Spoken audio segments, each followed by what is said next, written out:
Hello friends, I hope you're doing good. Let's start today's edition with this biodiversity video.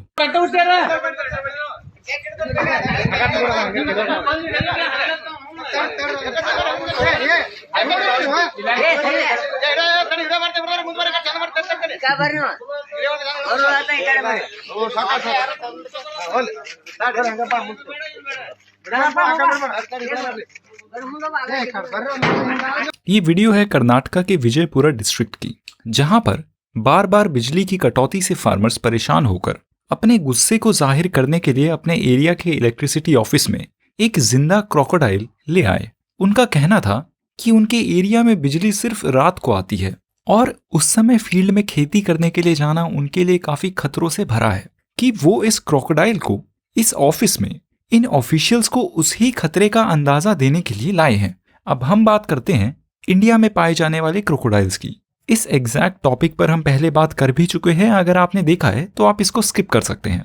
ये video है crocodile की, जिनकी tales काफी strong होती है, जैसे कि आपने इस वीडियो में देखा। हालांकि ये वीडियो इंडिया में शूट नहीं हुई है, पर हम बात करते हैं इंडिया में पाए जाने वाले क्रोकोडाइल्स की। क्रोकोडाइल्स का इंडिया के साथ एक पुराना संबंध है। आप अपनी आर्ट एंड कल्चर की प्रिपरेशन में देखेंगे कि काफी सारे टेम्पल स्कल्पचर्स जैसे कि भरूच स्तूपा या फिर मोहनजोदारो की टेराकोटा सील में क्रोकोडाइल्स प्रेजेंट है, और इनको एंशिएंट स्क्रिप्ट्स में मकर के नाम से रेफर किया गया है। जहां पहले इंडियन सबकॉन्टिनेंट में लगभग 7 स्पीशीज प्रेजेंट थी, आज के समय में इंडिया में क्रोकोडाइल्स की केवल 3 स्पीशीज पाई जाती हैं। मगर क्रोकोडाइल, जो इंडिया में क्रोकोडाइल की मोस्ट कॉमन स्पीशीज है और थ्रू आउट इंडिया पाया जाता है, इंडिया की लेक्स और रिवर्स में। सॉल्ट वाटर क्रोकोडाइल, जो इंडिया के ईस्टर्न कोस्ट में और अंडमान एंड निकोबार आइलैंड्स में पाया जाता है। घड़ियाल, जो इस समय क्रिटिकली एंडेंजर्ड है और कुछ सेलेक्ट इंडियन रिवर्स में पाया जाता है, जैसे कि चंबल में, गिरवा, गंगा, यमुना, काली, कोसी और गंडक रिवर में।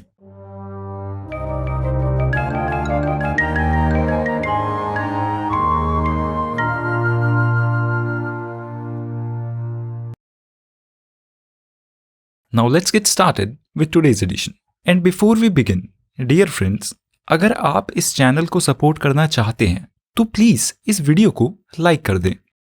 आज के एडिशन में हम कवर करेंगे चाइना और भूटान की प्रोग्रेस हो रही, उनके बॉर्डर इश्यूज को रिजॉल्व करने के लिए टॉक्स को, नॉर्थ इंडियन सिटीज में बढ़ रही पॉल्यूशन को, मिनिस्ट्री ऑफ होम अफेयर्स के प्लान्स को, जिसमें वो देश भर के पुलिस स्टेशंस में डीएनए और फेस मैचिंग सिस्टम्स को इंस्टॉल करेंगे, food safety and standards authority of India के फूड लेबल्स पर क्यूआर कोड को यूज किए जाने के डायरेक्शंस को, और फिर हम एक एडिटोरियल को कवर करेंगे जिसका सब्जेक्ट है गवर्नमेंट के ब्यूरोक्रेसी को दिए गए ऑर्डर्स, जिसमें उनको बोला गया है कि वो विकास भारत संकल्प यात्रा में हिस्सा ले। और फिर एंड में हम इंडिया के ओलंपिक बिड से रिलेटेड एक मेजर एक्सप्लेनर पीस को कवर करेंगे। ये आज की फ्रंट पेज न्यूज है इंटरनेशनल करंट अफेयर से, और इसका कॉन्टेक्स्ट है भूटान और चाइना के बीच हुई अपनी अनरिजॉल्व्ड बाउंड्रीज के इश्यूज को सुलझाने के लिए मीटिंग्स। तो भूटान और चाइना के बीच 2016 के बाद अब, यानी कि लगभग 7 साल बाद, इन बाउंड्री टॉक्स की 25वीं मीटिंग हुई है, और इस मीटिंग में दोनों ही साइड्स ने अपने बीच की बाउंड्रीज का समीकरण करके उनको सुलझाने की बात की है। इस बाउंड्री टॉक्स मीटिंग के लिए भूटान के फॉरेन मिनिस्टर चाइना गए थे, जो कि उनकी आज तक की चाइना की पहली ऑफिशियल ऐसी विजिट थी। और इस मीटिंग का जो एक और मेजर आउटकम है वो ये है कि चाइना के फॉरेन मिनिस्टर वांग यी ने ये होप एक्सप्रेस की है कि जल्द ही चाइना और भूटान के बीच फॉर्मल डिप्लोमेटिक रिलेशनशिप्स एस्टैब्लिश हों। अब इससे जुड़ा एक इंटरेस्टिंग फैक्ट ये है कि भूटान कंट्री का यूनाइटेड नेशंस सिक्योरिटी काउंसिल के किसी भी परमानेंट मेंबर के साथ डिप्लोमेटिक रिलेशनशिप नहीं है, और ऐसा इसलिए है क्योंकि भूटान कंट्री अपनी फॉरेन पॉलिसी में एक न्यूट्रलिटी को मेंटेन रखना चाहती है, जियोपॉलिटिकल इश्यू से एक दूरी बरकरार रखना चाहती है, और अपने ऊपर एक्सटर्नल इन्फ्लुएंस को कम से कम रखना चाहती है, और अपने यूनिक कल्चर को संरक्षित रखना चाहती है। अब ये न्यूज इंडिया की फॉरेन पॉलिसी पर्सपेक्टिव से सिग्निफिकेंट है। चाइना और भूटान दोनों इंडिया के इमीडिएट नेबर्स हैं, और इंडिया के चाइना के साथ काफी अनरिजॉल्व्ड बाउंड्री इश्यूज भी हैं। अब इसी कॉन्टेक्स्ट में जब चाइना भूटान के साथ अपने बॉर्डर्स को रिजॉल्व करने पर काम कर रही है, पर इंडिया के साथ इस ही एग्जैक्ट इशू में वो अपने पैर घसीट रही है, मतलब China is dragging its feet. China का ये डुअल स्टैंस मतलब दोगलापन सिग्निफिकेंट है इंडिया के फॉरेन पॉलिसी पर्सपेक्टिव से। अब इस इवेंट में आगे और क्या डेवलपमेंट्स होती हैं हम उसको फॉलो करते रहेंगे। ये न्यूज़ है ministry of environment forest and climate change से और इसका कॉन्टेक्स्ट है नॉर्थ इंडिया की कुछ मेजर सिटीज में हर साल इन महीनों में बढ़ने वाला एयर पॉल्यूशन का ट्रेंड और इस पॉल्यूशन के ट्रेंड से जुड़े टॉपिक्स जैसे कि एयर पॉल्यूटेंट्स और एयर पॉल्यूशन से रिलेटेड जियोग्राफिकल कंडीशंस पर प्रिलिमिनरी और मेंस में क्वेश्चन भी पूछे जा चुके हैं, जिससे इस टॉपिक की सिग्निफिकेंस का एक ऑब्जेक्टिव आइडिया मिलता है। Coming back to the news, Delhi में एयर क्वालिटी ने डिटोरियोरेट करना शुरू कर दिया है और सेंट्रल गवर्नमेंट के air quality early warning system ने प्रेडिक्ट किया है कि ये पॉल्यूशन अगले 6 दिन तक पुअर और वेरी पुअर कैटेगरी में ही रहेगा। और इस पॉल्यूशन को कंट्रोल करने के लिए commission for air quality management in NCR and adjoining areas ने ग्रेडेड रिस्पॉन्स एक्शन प्लान की सेकेंड स्टेज को इम्पोज कर दिया है, जिसमें ऐसी एक्टिविटीज जिससे एयर क्वालिटी पर नेगेटिव इम्पैक्ट होता है उनको और रिस्ट्रिक्ट कर दिया गया है। अब आई होप यू नो कि ये हर साल इन महीनों में दिल्ली और उसके पड़ोसी राज्यों में होने वाला ये एयर पॉल्यूशन खास तौर पर जुड़ा है इस रीजन की मीट्रोलॉजिकल कंडीशंस यानी कि मौसम संबंधी स्थिति और पंजाब और हरियाणा में होने वाले स्टबल बर्निंग से।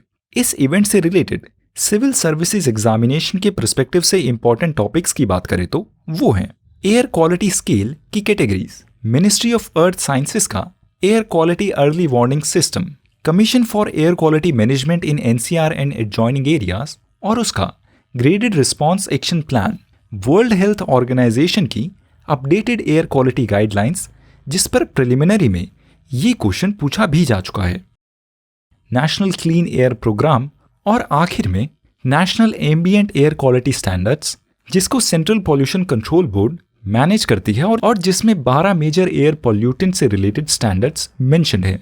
ये सब डिटेल्स नोट्स में भी प्रेजेंट है।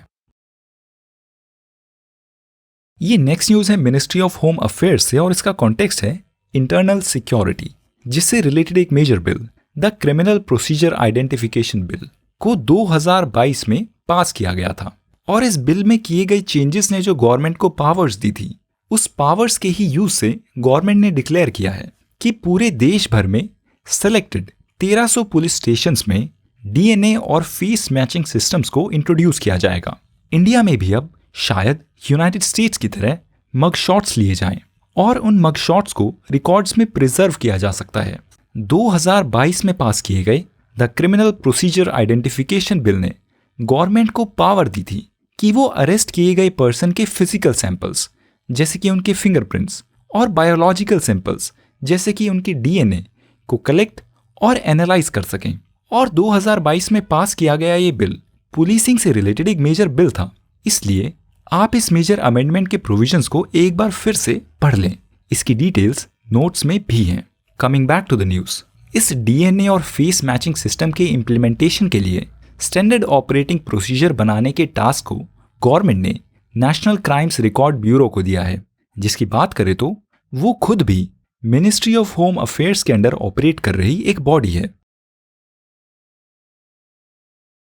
ये न्यूज़ है ministry of health and family welfare से और इसका कॉन्टेक्स्ट है food standards and safety authority of India का एक दिया गया रिकमेंडेशन, जिसमें उन्होंने ऐसे व्यक्ति जो विजुअली इम्पेयर्ड हैं यानी कि जो ठीक से देख नहीं सकते उनके लिए फूड प्रोडक्ट्स के पैकेजिंग पर क्यूआर कोड्स को लगाए जाने की सलाह दी है, जिस क्यूआर कोड्स को फोन से स्कैन करके वो विजुअली डिसेबल्ड पर्सन उस फूड आइटम की सभी डिटेल्स को जान सके, जैसे कि उस फूड आइटम का नाम क्या है, उसकी एक्सपायरी डेट क्या है, उसकी न्यूट्रिशन डिटेल्स क्या है, वो वेजिटेरियन है या फिर नॉन वेजिटेरियन है, क्या उससे कोई एलर्जी का रिस्क है वगैरह। ये हमारा आज का एडिटोरियल है और इसका कॉन्टेक्स्ट है यूनियन गवर्नमेंट का अभी रिसेंटली सभी गवर्नमेंट डिपार्टमेंट्स के ऑफिशियल्स को दिया गया एक डायरेक्टिव, जिसमें गवर्नमेंट के द्वारा सभी डिपार्टमेंट के ऑफिशियल्स को बोला गया था कि वो इस करंट गवर्नमेंट के पिछले 9 साल की अचीवमेंट्स को शोकेस करने के लिए एक विकास भारत संकल्प यात्रा में पार्टिसिपेट करें।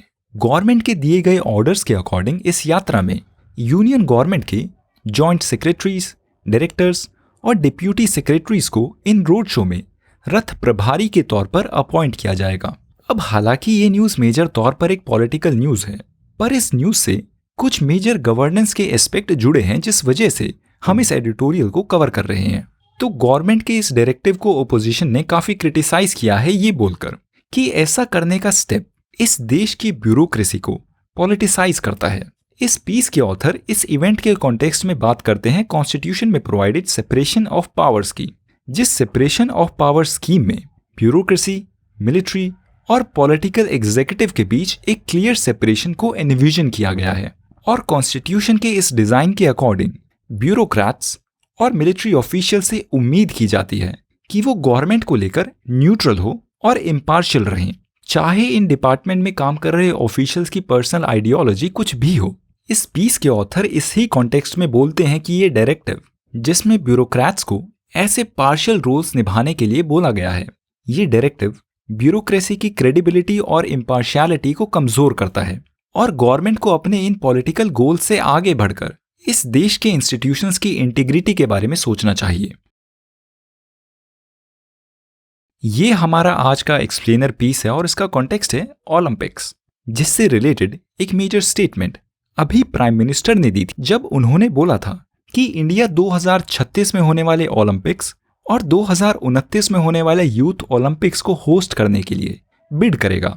मतलब इंडिया इन ओलंपिक इवेंट्स को अपने देश में होस्ट करे, इसके लिए वो इंटरनेशनल ओलंपिक्स कमेटी को एक दावा करेगा।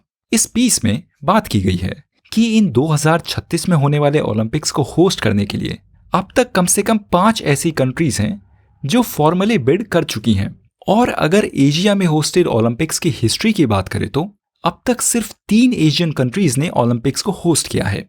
वो कंट्रीज हैं साउथ कोरिया, चाइना और जापान, जिसने 2 बार ओलंपिक्स को होस्ट किया है।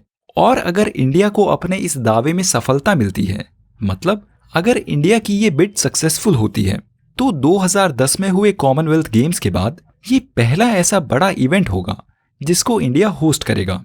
अब हम बात करते हैं कि एक होस्ट कंट्री को कैसे सेलेक्ट किया जाता है। ओलंपिक होस्ट कंट्री को सिलेक्ट करने के प्रोसेस को 2019 में रिफॉर्म किया गया था, क्योंकि उससे पहले वाले सिलेक्शन प्रोसेस की ये क्रिटिसिज्म थी कि वो एक लंबा प्रोसेस था जो जरूरत से ज्यादा खर्चे और करप्शन को एनकरेज करता था। उस पुराने सिस्टम में बिड करने वाली कंट्रीज इंटरनेशनल ओलंपिक कमेटी को एक लेटर ऑफ इंटरेस्ट सबमिट करती थी, जिसमें कुछ क्वेश्चंस होते थे और उनके आंसर्स होते थे। उसके बाद इंटरनेशनल ओलंपिक्स कमेटी की एक इवैल्यूएशन कमेटी इन वेन्यूज का इंस्पेक्शन करती थी और फिर इन बिड्स पर कलेक्टिवली वोट किया जाता था। अब इस नए सिस्टम में इंटरनेशनल ओलंपिक्स कमेटी इन होस्ट करने वाली सिटीज के साथ और डीपली और फ्लेक्सिबली एंगेज करती है। उनका एक नॉन बाइंडिंग प्रपोजल लेती है, जिसको प्रोसेस किया जाता है और एक बार फिर से मीटिंग्स का सेकेंड राउंड होता है और फिर फाइनली होस्ट को सेलेक्ट किया जाता है। ये नया होस्ट नेशन को सेलेक्ट करने का प्रोसेस ज्यादा फ्लेक्सिबल है। इसमें डायलॉग प्रोसेस को और फ्लेक्सिबल बना दिया गया है। जो पहले बहुत स्ट्रॉन्ग डेडलाइंस थी उनको वीक कर दिया गया है, ताकि होस्ट नेशन को और टाइम मिल सके अपने प्लान्स और प्रपोजल को डेवलप करने के लिए।